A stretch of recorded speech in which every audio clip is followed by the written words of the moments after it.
96. To Sister Nivedita, Almora, 4th July 1897. My dear Miss Noble, I am being played upon curiously by both good and evil influences from London these times here. On the other hand, your letters are full of life and sunshine and bring strength and hope to my spirits, and they sadly want these now. God knows. Although I am still in the Himalayas and shall be here for at least a month more, I started the work in Calcutta before I came, and they write progress every week. Just now I am very busy with the famine, and except for training a number of young men for future work, have not been able to put more energy into the teaching work. The feeding work is absorbing all my energy and means. Although we can work only on a very small scale as yet, the effect is marvelous. For the first time since the days of Buddha, Brahmin boys are found nursing by the bedside of cholera stricken pariahs. In India, lectures and teaching cannot do any good. What we want is dynamic religion, and that, God willing, as the Mohammedans say, I am determined to show. I entirely agree with the prospectus of your society, and you may take for granted my agreement with everything you will do in the future. I have entire faith in your ability and sympathy. I already owe you an immense debt, and you are laying me every day under infinite obligations.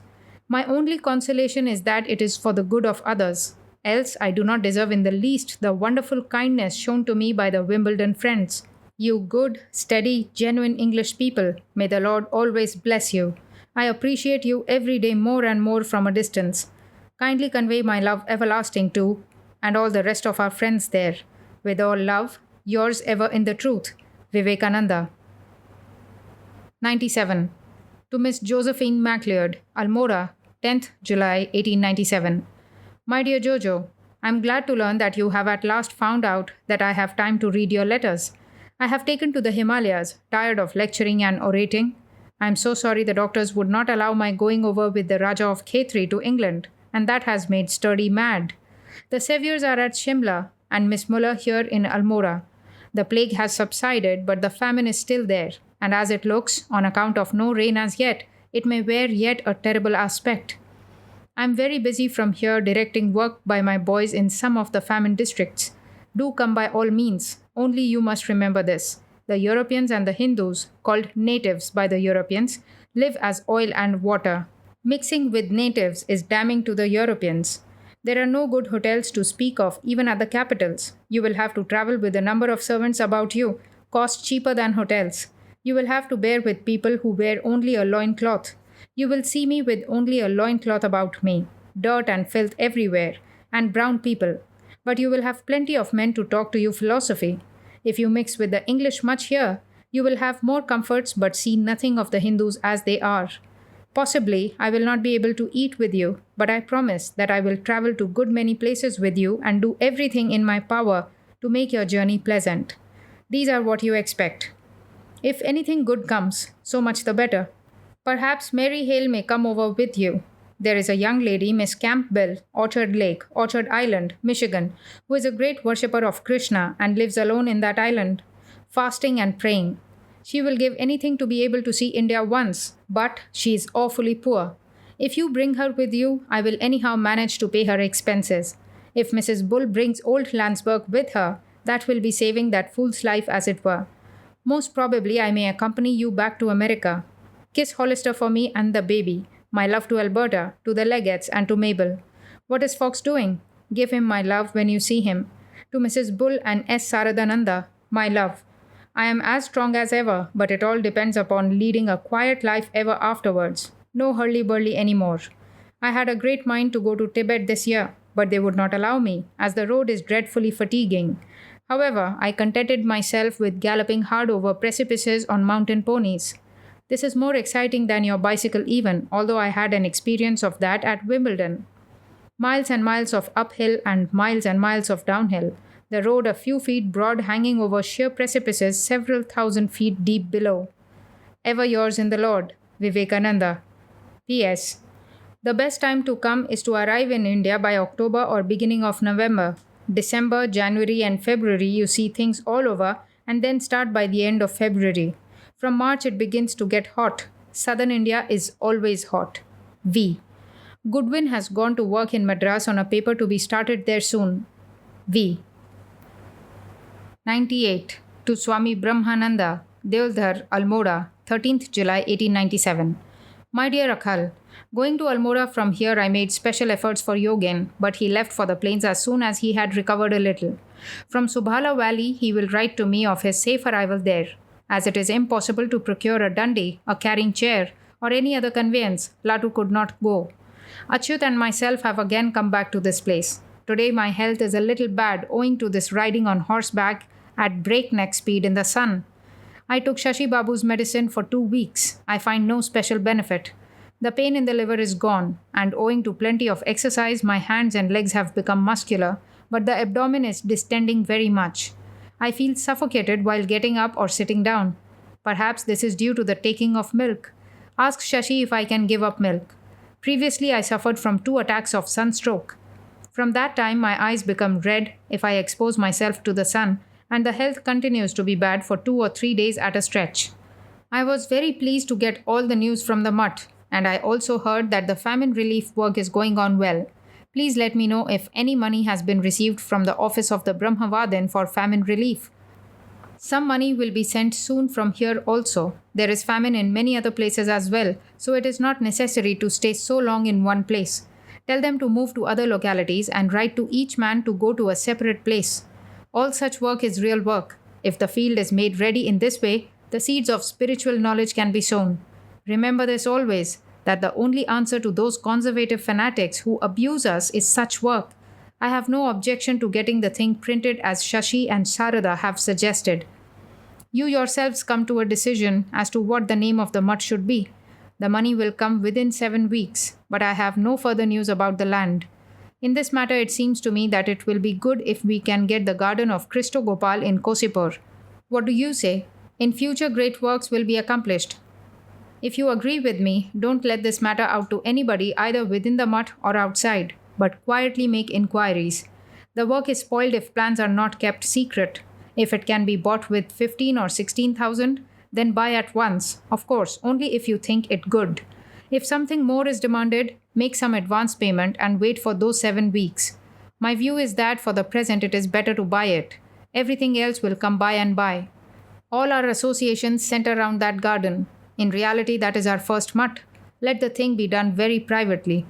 A work can be judged by its results only, just as one can infer the nature of previous mental tendencies by their resultant in present behavior. Undoubtedly, the price of the land of the garden at Kosipur has increased, but our purse has, on the other hand, dwindled. Do something or other, but do it quickly. All work is spoilt by dilatoriness. This garden also has to be acquired, if not today, tomorrow, however big the mutt on the banks of the Ganga may be. It will be still better if you can broach the subject through a proxy. If they hear that we are willing to buy, they will bid high. Do the work very confidentially. Be fearless. Sri Ramakrishna is our helper. What fear? Give my love to all. Yours affectionately, Vivekananda. P.S. On the cover, make special efforts for Kosipur. Give up the land at Belur. Should the poor die of starvation while you people at the top are indulging in controversy regarding to whom the credit should go? If Mahabodhi takes all the credit, let it. Let the poor be benefited. That the work is going on well is good news. Work on with greater energy. I am beginning to send articles. The saccharine and lime have reached. V. 99. To Mary Halboister, Almora, 25th July 1897. My dear Mary, I have time, will, and opportunity now to clear my promise. So my letter begins. I have been very weak for some time, and with that and other things, my visit to England this Jubilee season had to be postponed. I was very sorry at first not to be able to meet my nice and very dear friends once more, but karma cannot be avoided, and I had to rest contented with my Himalayas. It is a sorry exchange after all, for the beauty of the living spirit shining through the human face is far more pleasurable than any amount of material beauty. Is not the soul the light of the world? The work in London had to go slow for various reasons, and last though not the least was Lakjaw mon ami. When I am there, Lakjaw comes in somehow to keep the mare going. Now everybody shrugs his shoulder. I must come again and try my best to revive the work. I am having a good deal of riding and exercise, but I had to drink a lot of skimmed milk per prescription of the doctors, with the result that I am more to the front than back. I am always a forward man though, but do not want to be too prominent just now, and I have given up drinking milk. I am glad to learn that you are eating your meals with good appetite. Do you know Miss Margaret Noble of Wimbledon? She is working hard for me. Do correspond with her if you can, and you help me a good deal there. Her address is Brantwood, Wapple Road, Wimbledon. So you saw my little friend Miss Orchard and you liked her too. Good. I have great hopes for her. And how I should like to be retired from life's activities entirely when I am very old and hear the world ringing with the names of my dear, dear young friends like yourself and Miss Orchard, etc.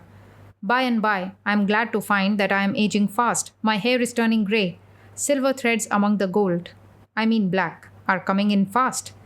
It is bad for a preacher to be young, don't you think so? I do, as I did all my life. People have more confidence in an old man, and it looks more venerable. Yet the old rogues are the worst rogues in the world, isn't it? The world has its code of judgment, which, alas, is very different from that of truths. So your universal religion has been rejected by the Revue des Deux Mondes. Never mind, try again some other paper. Once the ice is broken, you get in at a quick rate, I'm sure.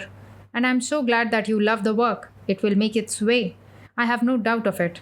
Our ideas have a future, ma chère Marie, and it will be realized soon. I think this letter will meet you in Paris, your beautiful Paris, and I hope you will write me lots about French journalism and the coming World's Fair there. I'm so glad that you have been helped by Vedanta and yoga. I'm unfortunately sometimes like the circus clown who makes others laugh, himself miserable. You are naturally of a buoyant temperament. Nothing seems to touch you. And you are moreover a very prudent girl, inasmuch as you have scrupulously kept yourself away from love and all its nonsense. So you see, you have made your good karma and planted the seed of your lifelong well-being. Our difficulty in life is that we are guided by the present and not by the future. What gives us a little pleasure now drags us on to follow it, with the result that we always buy a mass of pain in the future for a little pleasure in the present. I wish I had nobody to love, and I were an orphan in my childhood. The greatest misery in my life has been my own people, my brothers and sisters and mother, etc. Relatives are like deadly clogs to one's progress. And is it not a wonder that people will still go on to find new ones by marriage? He who is alone is happy. Do good to all, like everyone. But do not love anyone. It is a bondage, and bondage brings only misery. Live alone in your mind, that is happiness. To have nobody to care for and never minding who cares for one is the way to be free. I envy so much your frame of mind, quiet, gentle, light, yet deep and free. You are already free, Mary. Free already. You are Jivan Mukta. I am more of a woman than a man. You are more of a man than woman. I am always dragging others' pain into me, for nothing, without being able to do any good to anybody, just as women, if they have no children, bestow all their love upon a cat.